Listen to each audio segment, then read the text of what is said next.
10 segundos. Vamos ver aqui, certinho.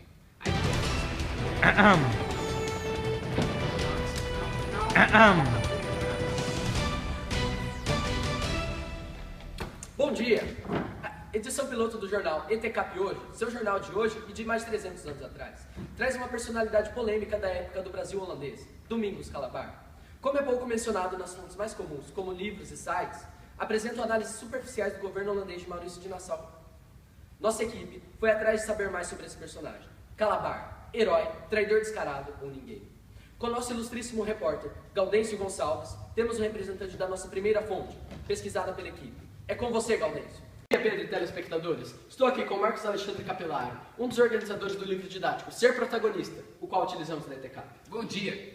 Bom, vamos agora começar nosso bate-papo perguntando: o Brasil foi invadido pela Holanda no século XVII, mas os lusos brasileiros não aceitaram esta imposição e uma resistência foi criada. Qual foi o papel dessa resistência? Bom, essa resistência foi prioritariamente criada para a expulsão dos holandeses do território brasileiro. Ela aí foi uma resistência extremamente forte, extremamente patriotista com a união dos grupos indígenas, negros e de brancos. Para você, quem foram os principais personagens dessa resistência contra a WC? Bom, temos aí João Fernandes Vieira, que era um senhor de engenho que lutou pelos seus ideais e os ideais brasileiros. Temos o Henrique Dias, que foi um negro que lutou pelo Brasil também, e temos também o Felipe Camarão, um indígena que se uniu aos dois anteriores para formar esta resistência. Mas... e Calabar, onde que ele entra nessa história toda? Quem? Calabar, Domingos Fernandes Calabar, figura brasileira da invasão holandesa, causa polêmica, contra o lado que lutou.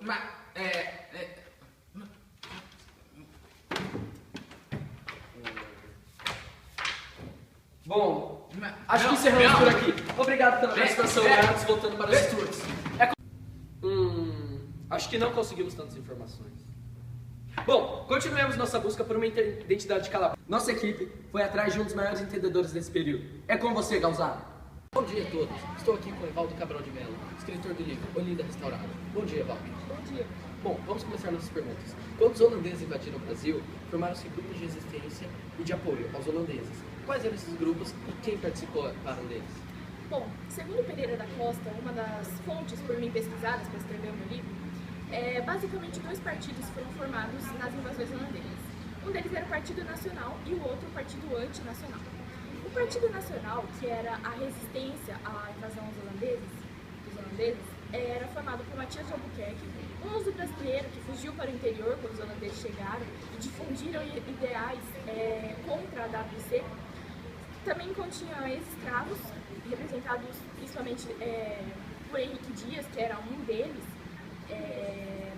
que também participava dessa resistência.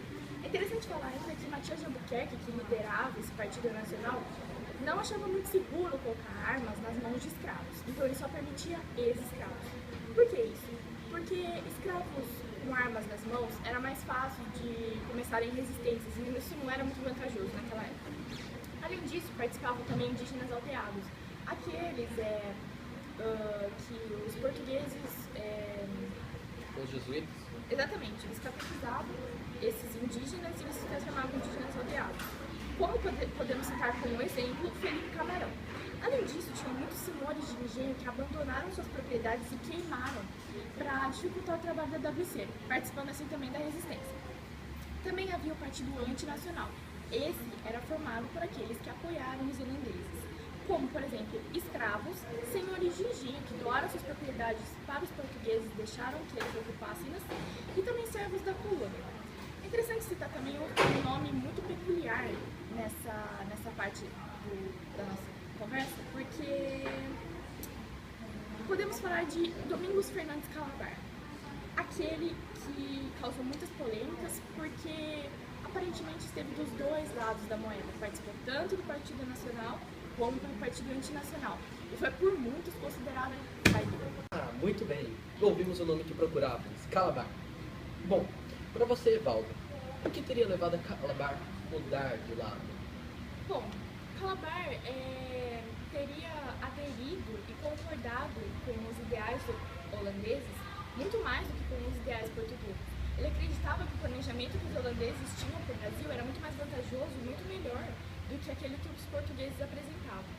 Além disso, a gente não pode falar que Calabar era um traidor, nem julgar ele dessa forma, porque ninguém sabe até hoje as reais intenções que Calabar tinha ao mudar de lado. Mas as principais teorias sobre a sua mudança falam sobre essa questão dele ter aceito mais os ideais holandeses. Além disso, ele familiarizou os holandeses muito rapidamente com as táticas de guerra, a forma de luta que os brasileiros utilizavam. Então ele deu essa vantagem aos holandeses porque ele sabia uma forma como os brasileiros lutavam através de Calabar. Além disso, Calabar tinha um grande conhecimento da região litorânea do Brasil. Então ele guiou de forma muito exata e muito precisa os holandeses nas suas buscas, nas suas tomadas do território. Ele foi muito útil quanto a isso.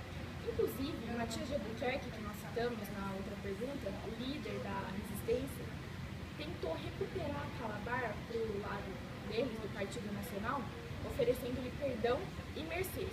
Mas isso foi em vão, porque Calabar não quis retornar ao Partido Nacional.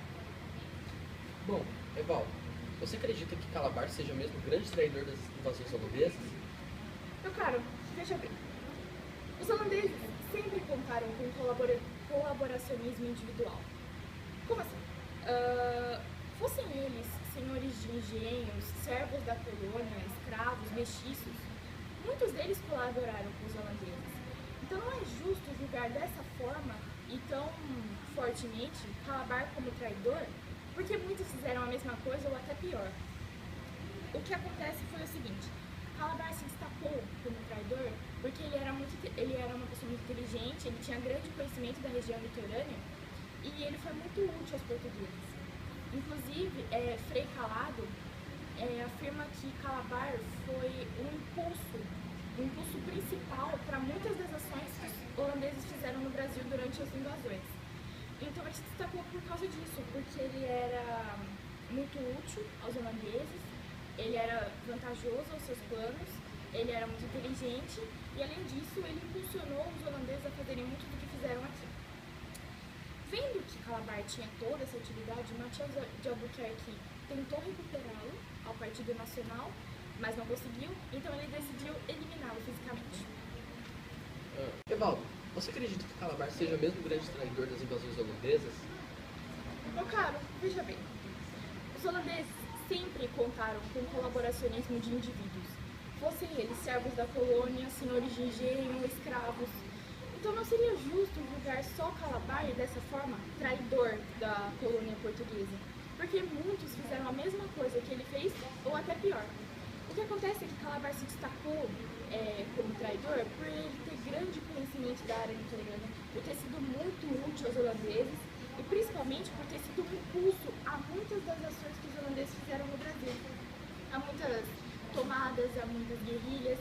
Calabar foi um impulso para muitas dessas coisas. Então ele se destacou como traidor. Inclusive, como eu disse antes, Matias de Albuquerque tentou recuperá-lo ao Partido Nacional, mas foi em vão.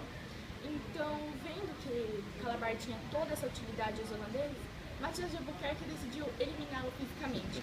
O que acontece é que a morte de Calabar não foi apenas um ato de vingança, mas sim uma queima de arquivos. Queima de arquivos? Mas como assim? Bom, Calabar viveu e viu os dois lados da moeda. Ele participou dos dois partidos. Então, em sua confissão pré-morte com Frei Calado, Calabar disse a ele que sabia de muitas coisas, tanto de pessoas do Partido Nacional, como Matias de Albuquerque, como de relações entre os senhores de engenho e os holandeses do Partido Antinacional. Calabar sabia de coisas muito pesadas, de informações que poderiam destruir a popularidade ou a própria vida de pessoas como Matias de Albuquerque. Isso ele contou ao Frei Calado em sua confissão e ele disse inclusive que, isso é muito interessante, que os abatidos não eram os principais culpados das invasões holandesas. Isso é muito bom ressaltar porque muitos colocam a culpa nos indígenas, e no próprio Calabar. Então, isso não é... Ele fala que os abatidos não eram os principais, não foram os principais culpados da tomada do Brasil. Então, por isso ele foi considerado traidor. Ficou mais fácil achar que Matias de Albuquerque foi o grande líder da resistência e que Calabar foi o traidor. Por isso, ele foi enforcado às pressas, sem direito a qualquer despedida formal e ficou por isso mesmo. Mas Calabar chegou a transmitir essas informações a alguém? Não. Aí está uma questão interessante. Calabar foi enforcado, sem direito a nenhuma despedida, e a gente se pergunta por quê? O que será que Matias de Albuquerque tinha a esconder de tão forte e pesado que fez com que Calabar fosse enforcado às pressas? O que será que ele sabia sobre Matias de Albuquerque e sobre outras pessoas que não podia ser passado adiante? Calabar prometeu a Frei Calado, antes de morrer, que ele morreria sem que essas informações fossem difundidas. Ele não contaria nada a ninguém. Temos aí um bom exemplo de traidor que cumpre esse tipo de promessa. Exato. Bom, é isso, minha gente. Este foi Evaldo Cabral de Mello. Agora, é com você, Pedro.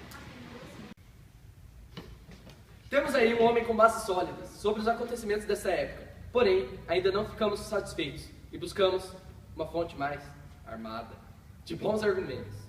É com você, Galdão. Bom dia, Pedro, telespectadores. Estou aqui com a Coronel Pimentel, responsável pelo Departamento de História do Exército Brasileiro. Bom dia, Pimentel. Bom dia. Bom, você poderia me dizer quem ou quais foram os principais personagens das invasões holandesas no Brasil?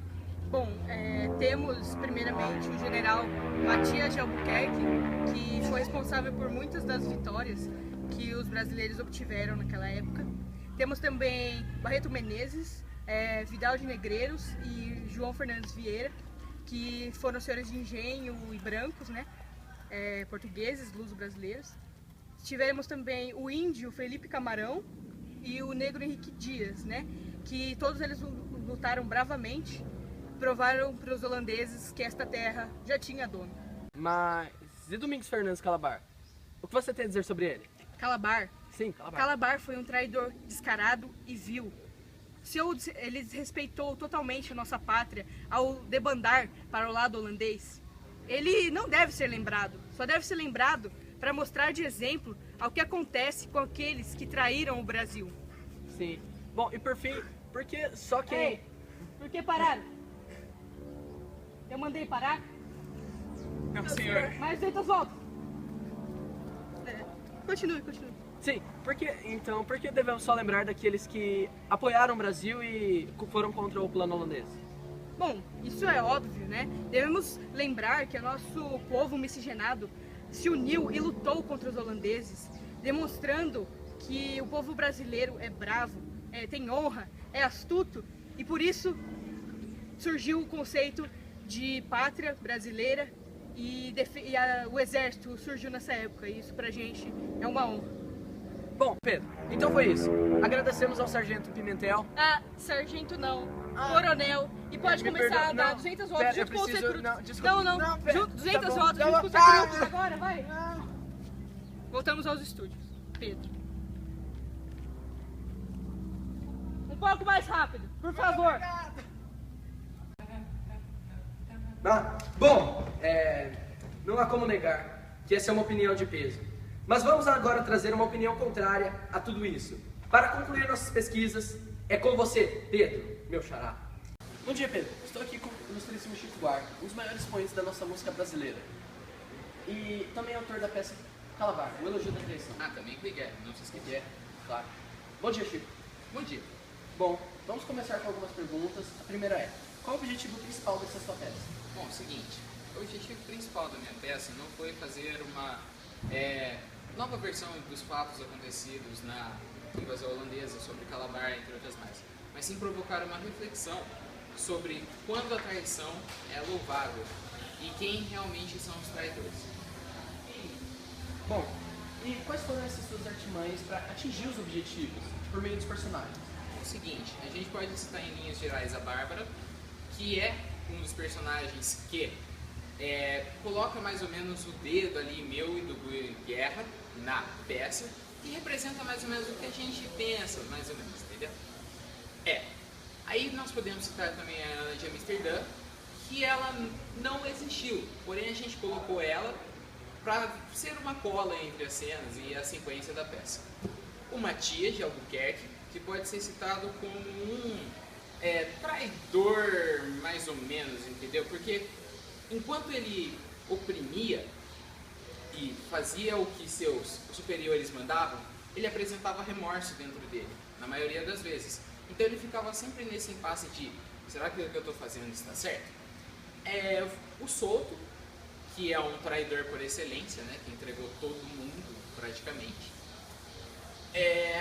Felipe Camarão e Henrique Dias, que foram usados para problematizar as fontes que eles foram citados, entendeu? Contradizendo certas coisas, entre outras coisas mais, entendeu? Então é isso. Agradecemos ao Chico Buarque pela entrevista e ficamos por aí, Pedro. É isso. Depois de todas essas considerações, nada mais justo do que conhecer a opinião dos estudantes da nossa escola. Entrevistamos alguns alunos da professora Emilene para conhecer sua posição sobre o assunto. É com você, Juninho. Bom dia, Pedro. Estou aqui para entrevistar alguns alunos da professora Emilene sobre o que eles pensam sobre as fontes citadas por ela durante as aulas positivas. Bom dia, Juliana. Bom dia, Juninho. Bom, pra gente, a versão mais pertinente é do escritor Evaldo Cabral de Melo, escritor do livro Olinda Restaurada. Por quê? Primeiramente porque ele fala do Calabar, né? E é uma coisa meio difícil, porque poucas fontes falam de Calabar. E assim, ele traz o Calabar como um personagem como qualquer outro, só que ele teve uma certa polêmica porque ele se destacou pelas suas habilidades e tudo mais. O Evaldo mantém uma certa neutralidade em não deixar de apresentar nenhum fato. Ou seja, Calabar, sim, ele mudou de lado, porém, não foi só ele que fez isso. Bom, segundo Evaldo Cabral de Melo, Calabar sabia de muitas informações sobre tudo. Ele participou dos dois lados da moeda, então ele tinha muitas informações. Ele, na sua confissão antes de morrer, de ser enforcado, ao Frei Calado, ele disse que sabia de muitas informações sobre as relações entre os senhores de engenho e os holandeses. Ele também tinha informações pesadas sobre pessoas como, por exemplo, Matias de Albuquerque. A gente chega à conclusão assim: o que será que levou o Matias de Albuquerque a enforcar Calabar tão rápido? O que será que Calabar sabia dele, que ninguém mais podia saber, que comprometia tanto, que fez com que ele fosse enforcado sem ao menos poder ter uma despedida decente? Então é por isso que a gente concorda com o Evaldo, por causa dessa neutralidade. Calabar não foi o único traidor, e nem talvez fosse assim a gente pudesse julgar ele. Então é isso, Pedro. Terminamos aqui com as entrevistas. Vai! É isso, minha gente. Concluímos nossas pesquisas sobre a lenda Calabar. Mas é claro que nós jamais saberemos o que realmente aconteceu. Agradecemos sua audiência. Até a próxima edição do ETCAP Hoje, seu jornal de hoje e de 300 anos atrás. Bom dia.